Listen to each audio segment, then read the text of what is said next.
سمجھ میں آئی بات؟ تو یہ کام حق ہے، اس کا بوجھ ضرور آپ پر پڑے گا. یہ 4 مہینے بوجھ بنیں گے، چلے بوجھ بنیں گے، تو یہ اس کے حق ہونے کی نشانی ہے. اس سے خوش ہو جاؤ، اس سے خوش ہو جاؤ. صحابہ کے مواعظ میں لکھا ہوا ہے کہ حق بھاری ہوتا ہے، حق کڑوا ہوتا ہے. حق کیسا ہوتا ہے؟ کڑوا. کڑوی دوا کی طرح ہے. کڑوی دوا بیماریاں نکالتی ہے. حق کڑوا بھی ہوتا ہے، بھاری بھی ہوتا ہے. سمجھدار آدمی کڑوی دوا پی لیتا ہے، بچہ نہیں پیتا کیونکہ وہ نادان ہے. جی ہاں، سمجھدار آدمی کڑوی دوا پی لے گا کہ میری بیماری کا علاج یہی ہے.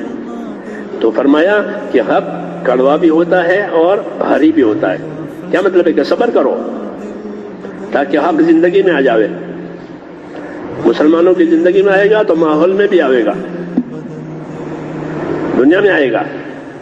اس لیے مسلمانوں کو 2 حکم ہیں: اپنے دین کے پابند بنو، اپنے دین کے مددگار بنو.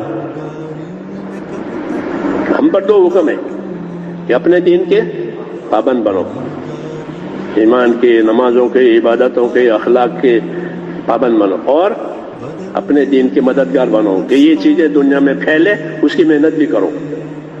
اس لیے یہ محنت ہے، اس لیے اس محنت سے یہ چیزیں پھیل گئی. لوگ ایمان والے بن گئے، اعمال والے بن گئے، اخلاق والے بن گئے، خدمت کرنے والے بن گئے.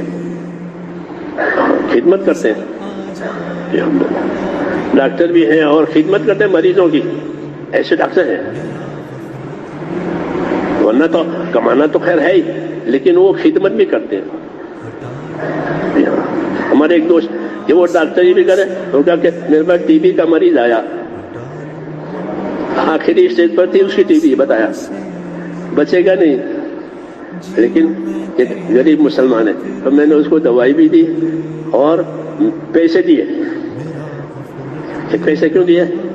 کہ بھائی تو انڈا اور دودھ استعمال کرنا، کیونکہ ٹی بی کے مریض کو طاقت دینے والی چیزیں کھانی چاہیے. تو انڈا اور دودھ یہ بھی استعمال کرنا. مجھے کہا کہ میں نے دیکھا وہ آخری اسٹیج پر بچے گا نہیں، یا غریب آدمی ہے، پیسے ہے نہیں، تو اس کو دوا بھی دی اور پیسے بھی دیے. انڈا یا دودھ پینا تاکہ تو اندر طاقت آوے جتنی بھی زندگی باقی. کہ وہ تو مر گیا، بعد میں مجھے پتہ چلا اور مجھے سبق دے گیا. یہ کہا کہ کیا سبق دے گیا؟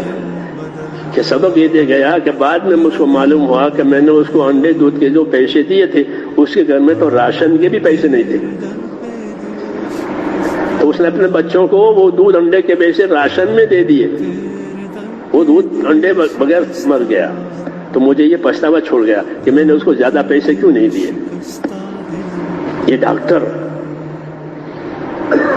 ایسے ڈاکٹر پیدا ہوں گے تبلیغ سے کہ دوا بھی دے، انڈے بھی دے، انڈوں کے پیسے بھی دے، اور راشن نہیں ہو تو راشن کے پیسے بھی دے. کیونکہ مسلمان تو لگانے والا ہوتا ہے، جس طرح کمانے والا ہوتا ہے لگانے والا بھی ہوتا ہے. ایسے قصے ڈاکٹروں کے، ایسے خدمت گزار کہ ہمیں اللہ کی مخلوق کی خدمت کرنی ہے. کل قیامت میں یہ کام آئے گا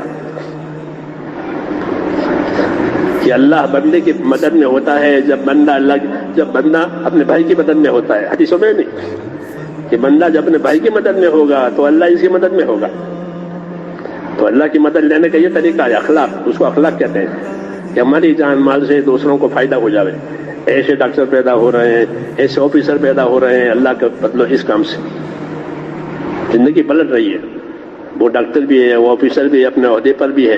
اس لیے آپ حضرات سے میری یہ عرض ہے کہ اس کام کو آپ کریں اور سمجھ کے کریں. ہاں، سمجھ کر کریں کہ ہے کیا. جب غیر لوگ اس کے سمجھنے کی کوشش کرتے ہیں، پی ایچ ڈی کرتے ہیں، ہمارا تو ایمان ہے، ہمارا ایمان ہے کہ اس کام میں ہماری دنیا اور آخرت کی نجات ہے. یہ دنیا کی برکات بھی آئے گی، آخرت کی نجات بھی آئے گی. اس لیے خوب سمجھیں، خوب سمجھاویں اپنے بھائیوں کو. ہاں، کیوں کہ جب سے دین کا کام چھوٹ گیا ہے دین کی سمجھ بھی گھٹ گئی ہے. دین کا کام آئے گا تو دینی سمجھ آئے گی. اللہ جس کے ساتھ بھلائی کا ارادہ کرے گا اس کو اپنے دین کی سمجھ دے گا. حدیث میں اللہ جس کے ساتھ بھلائی کا ارادہ کرے گا اوپر اس کو دین کی سمجھ دے گا.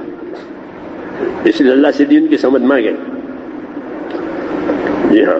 اور اس کام میں اپنی ترتیب سے وقت لگائیں. ترتیب اس کام کی بہت آسان ہے. ترتیب ہو تو بہت آسان.